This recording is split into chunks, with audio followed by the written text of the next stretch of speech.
안녕하세요. 의학 상식을 바로잡아주는 의사 닥터3입니다.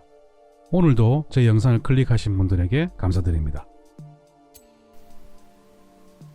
최근 의학계에서는 코로나19에 대한 새로운 뉴스들이 계속 발표되고 있습니다. 얼마 전에 보도된 이 기사의 제목을 보면 PPI 투여는 코로나19 환자에서 임상적 결과를 악화시키고 사망률을 높인다입니다.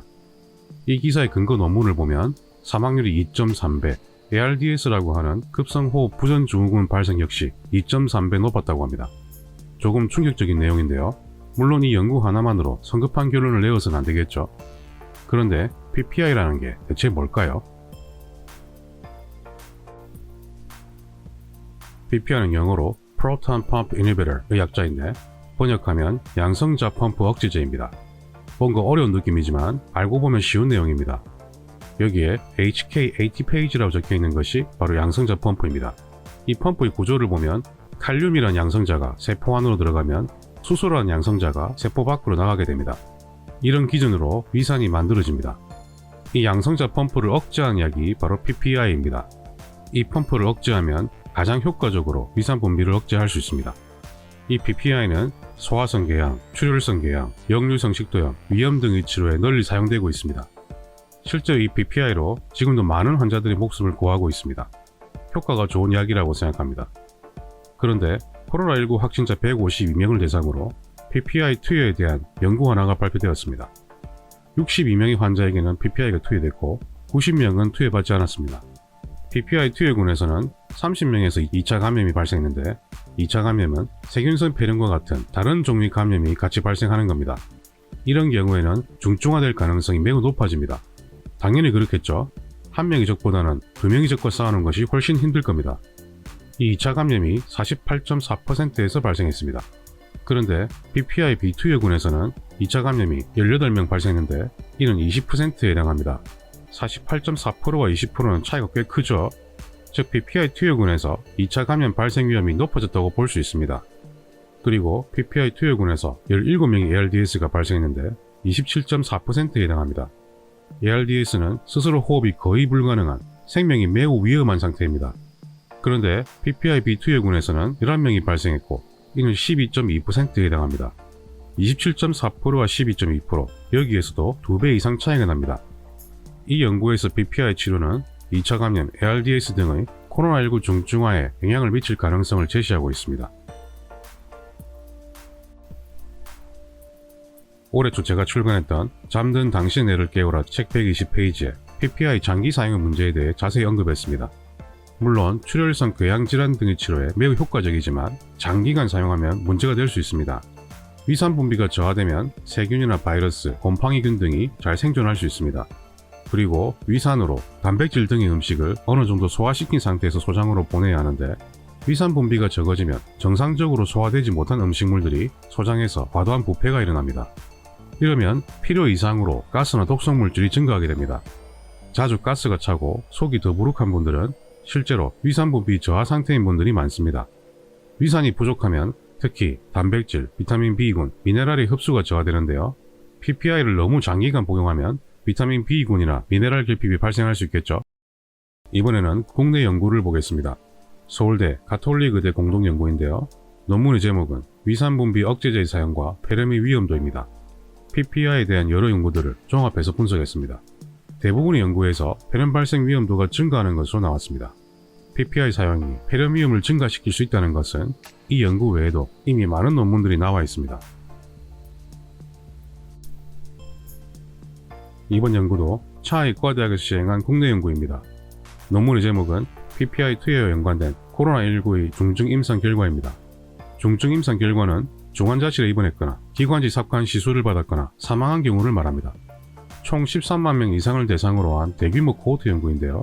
도표를 보시면 입원 후에 신규로 PPI를 처방받은 그룹에서는 중증화 위험도가 79% 증가했고 입원 전 30일 이내부터 복용했던 그룹에서는 중증화 위험도가 90%나 증가했습니다. 그러면 왜 이런 현상이 일어나는 걸까요? PPI 투여는 위산 분비 감소에 아주 효과적이라고 말씀드렸죠.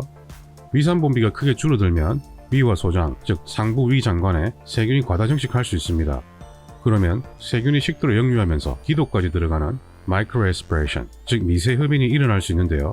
이렇게 되면 폐렴이 발생할 가능성이 높아지게 됩니다. 그런데 트럼프 대통령이 지난 10월 코로나19에 확진됐을 때 처방받은 약을 보면 파모티딘이라는 약이 있습니다. 이 약도 위산분비를 억제하는데요.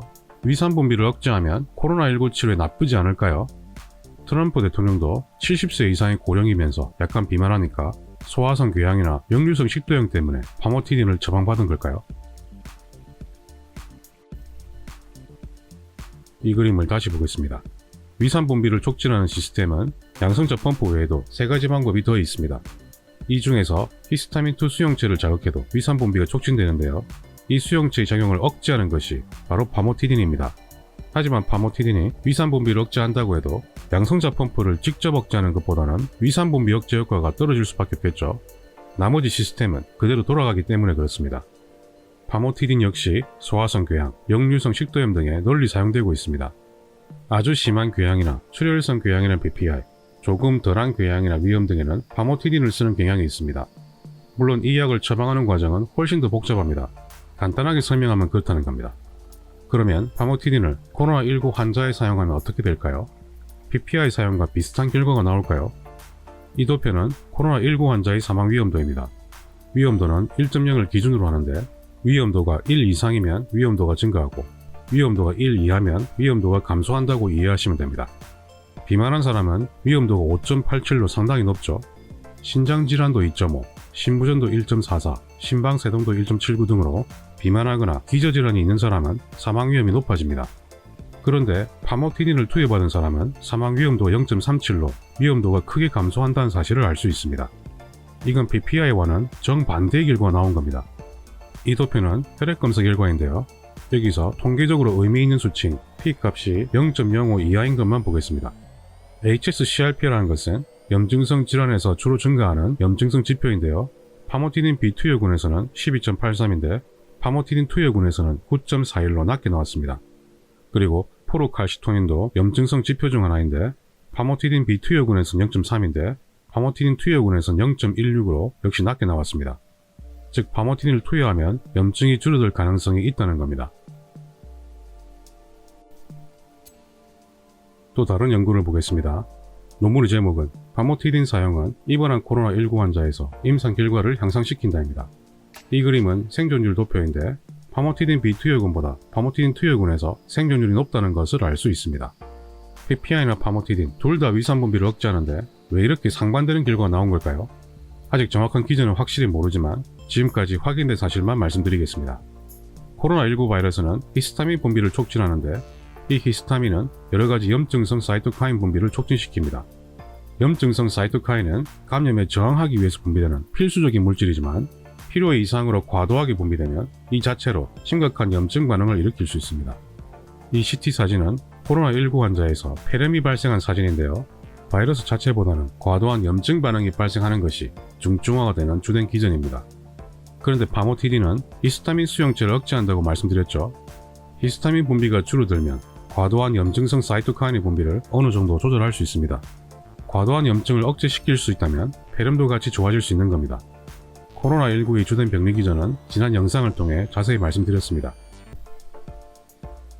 파모티딘은 미국이나 유럽에서는 슈퍼에서도 살 수 있는 일반 의약품이 많이 나와 있습니다. 우리나라도 처방용 파모티딘이 있지만 약국에서 구입할 수 있는 일반 의약품도 나와 있습니다. 브랜드 이름은 여기서 말씀드릴 수는 없지만 검색하면 쉽게 찾을 수 있습니다. 그러면 마지막으로 복용 방법과 주의사항을 정리해 보겠습니다. PPI는 꼭 필요한 경우에만 투여하고 쓰더라도 장기 사용은 피하는 것이 좋습니다. 파모티딘은 예방적 목적으로는 사용하지 않고 확진 시에만 적용하면 됩니다. 확진 환자에서 위산 분비 억제제를 처방한다면 파모티딘을 1순위로 고려할 필요가 있습니다. 코로나19 중증 감염 시에는 스트레스 궤양이 발생할 가능성이 있는데 이 경우에도 역시 파모티딘 처방을 1순위로 고려해야 합니다. 파모티딘 용량은 보통 20에서 40ml를 하루 2회, 총 40에서 80ml를 투여하는데 보통 5일에서 7일 정도 투여합니다. 신장질환이 있는 분들은 용량을 줄여야 합니다. 장기 복용은 피하는 것이 좋은데 길더라도 1주에서 3주 이내로 사용합니다. 장기간 복용하면 비타민 B군과 미네랄 결핍이 유발될 수 있습니다. 이렇게 되면 오히려 역작용이 나타날 수 있겠죠. 임산부나 수유부, 신장질환이 있는 분들은 주치의와 상의 후에 복용을 결정하시길 바랍니다. 파모틴의 장점은 약값이 싸고 아주 오래전부터 사용되었기 때문에 약이 안전한 편입니다. 다시 한번 강조해서 말씀드리지만 PPI나 파모틴인과 같은 위산분비 억제제를 장기간 사용하면 소화장애, 상부 소화기 세균 과정식, 비타민 B군과 미네랄 결핍이 발생할 수 있습니다. 따라서 코로나19 예방 목적으로 파모티닌을 남용하면 안됩니다. 반드시 확진 시에만 사용하시길 바랍니다. 그러면 닥터3는 다음에도 더 나은 영상으로 찾아뵙겠습니다. 제 영상이 마음에 드셨다면 좋아요, 구독 꼭 눌러주십시오. 닥터3는 여러분의 건강을 응원합니다.